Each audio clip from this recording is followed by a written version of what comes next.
A few days ago, I made a video about why I believe, excuse me, of why I trust Christians and I like Christians better than most atheists. And I got this following comment, which I'll share on the screen here really quickly. So somebody asked, as an atheist, do you believe that people have a soul or a spirit?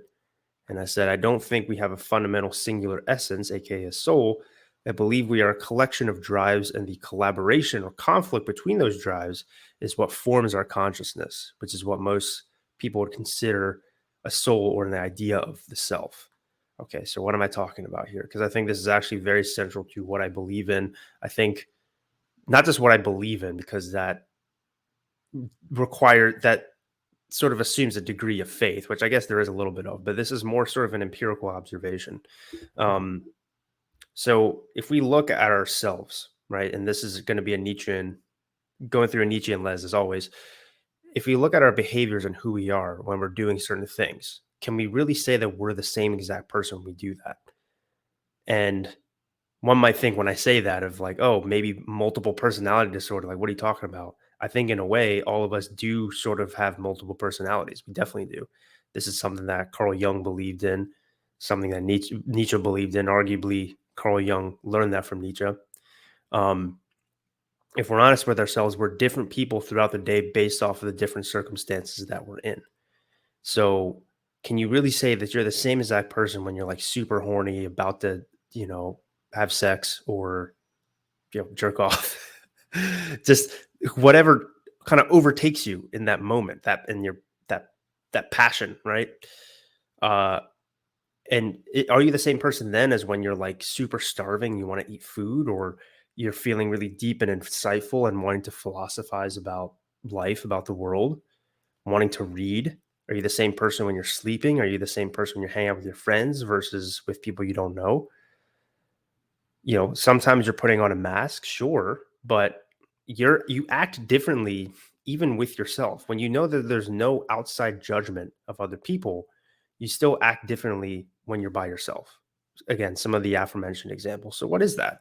Right? Because the whole idea of the soul is that there's a singular essence.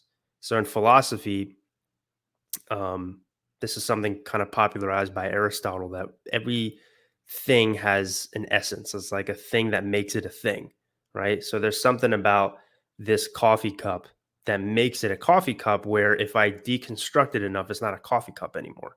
So what is this coffee cupness that makes it a coffee cup, right?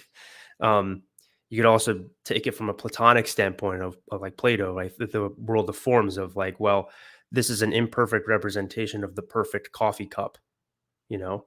But yeah, so anyway, that's for a whole other thing. The point is that just with the structure of our language, the structure of how we are raised in our society in the West, where we have all of this deep thinking about what things are and what reality even is already built up and then taught to us, such as the idea that there's an essence to everything. We automatically sort of then assume there must be an essence to being a human. There must be an I, right? There must be an I that makes me me. And because the alternative of saying, oh, we're just a collection of drives, that just, like, how do you collect them to say that that's me, right? That just sounds nonsensical. Well, it's not nonsensical. Like I said, the evidence more points that way. But because in order to describe and live in the world, we need to say like things have an essence in order for things to make sense, to structure the world in a orderly way for us to understand.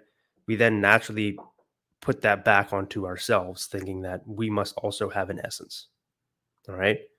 And it gives us more sort of a sense of control. So the most famous uh, way of putting this is the whole "I think, therefore I am" thing by Descartes, and this is something that Nietzsche critiqued heavily in Beyond Good and Evil, where he says that you're assuming a lot when you think you know what I is, right? That the I produces thoughts, when in reality, if you're honest with yourselves, thoughts occur when they want to. You don't produce the thoughts arrive to yourself, right? Um, and so he goes through this whole critique of basically saying like, well, you aren't an I. An I is a social construction, as an idea of who you are because we are conscious beings. So it's almost like, okay, well, what happened first? Like, did we become conscious and then invent the idea of an I? Or was the idea of an I already there and then our consciousness revealed that there is an I, you know? And so what I believe, and this is based off of what Nietzsche talks about, is that, like I said, we're a collection of drives, and that I highlighted in that comment that I showed you. We're a collection of drives, and then the collaboration or conflict of those drives is the idea of I. So it's almost like if you imagine that you're on a boat in a vast sea of nothingness and you can go any direction, and that boat, that ship is filled with a bunch of powerful people who all want to steer the ship in whatever direction they want to, but all of them consider themselves that they're still part of the ship, right? And they have a collaboration technically of like, we're team whatever your name is, right? So for me, Kevin, team Kevin is the collaboration of all of these individual wills, these individual gods, working together, right? That's the coalition. And that's what I think consciousness is. And then we trick ourselves into thinking that, and those gods themselves trick themselves into thinking that they are that thing, when in reality um it's just the collaboration between all of them. That's the idea of Kevin. And this is why the Greeks, they considered us to be the playthings of the gods. When you're super horny, you're possessed by the god of Aphrodite, or possibly even Cupid. I don't remember. um, if you're super violent, you're rage, you're pissed and you want to rage and you're aggressive. You're possessed by the god of war, Ares, right? If you're super insightful and philosophical, you're possessed by Apollo or Athena. And so there's sort of this humility that the Greeks had that Nietzsche admired, that they didn't try to just be too much of like, I'm the hero, like I'm me, I have control of all these things. He admired the fact that the Greeks were humble enough to say, oh, I'm possessed by the gods right now, you know? And it's easier if you have that framework to think, to not just think, oh, I'm a I. And so you might be thinking to yourself, well, what's the point of all this? Like, okay, who cares, right? This is actually very important, because when it comes to self improvement, self development, living a great life, a lot of times the idea of I makes you feel guilty. It makes you feel ashamed of not accomplishing your goals, because then you have somebody to point the blame at, and that pointing the blame tends to be you, right? But if the idea of you isn't actually really even a thing anyway, and it's a collection of drives that predictably acted in a certain way based on putting yourself in a certain environment, then it makes sense that that outcome would happen. And then it's unfair for you to judge that I. Instead, what you should do, because it almost becomes like it's the whole thing of like misery loves company, or misery. People like to actually be miserable secretly. Um, because it's kind of tough to put into words. Basically, it's easier to blame yourself and say, "Oh, I suck," et cetera, because it gives you more of a sense of control. Human beings are naturally very insecure. We're very scared, and we have that in order to survive, right? Because if you're not scared of stuff, you're probably going to receive a Darwin Award, you know. So the smart people who get scared easily are the ones who survive. And in order to do that, you want to have the idea of I that you can blame when you screw up, because then it makes you feel like you're more in control. It makes you feel more safe and secure, weirdly enough. It feels less safe and secure, more chaotic to say that there isn't an I, and then there's all of these gods who are trying to vie for power constantly within yourself, right?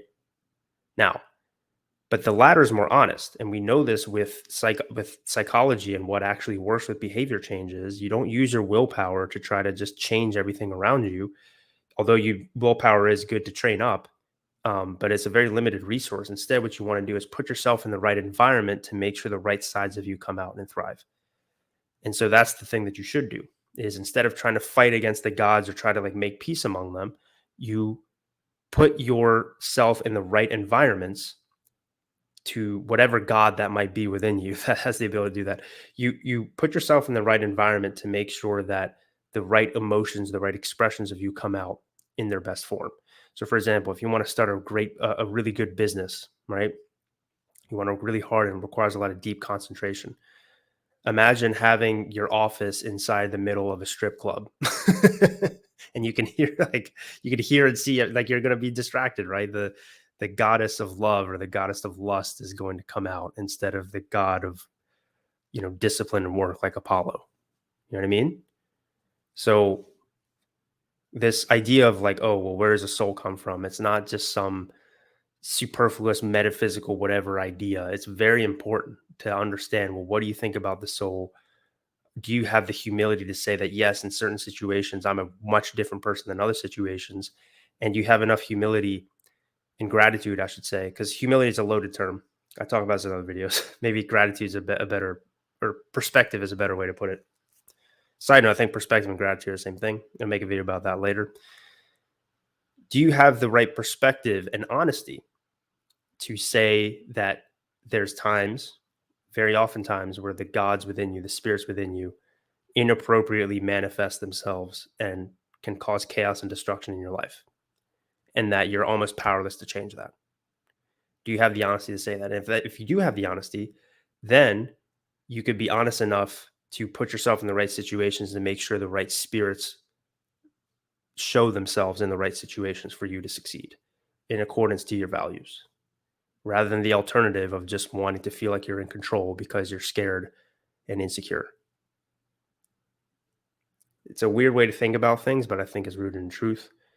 There's only so much I could talk about it in one tiny little episode like this. I'll probably talk about it more in depth later on, and especially as I've grown in my understanding of this concept. It's a very key and important concept and contribution by Nietzsche. The idea of us being a collection of spirits, which is antithetical to like what we believe about the West and just especially continental philosophy in the West.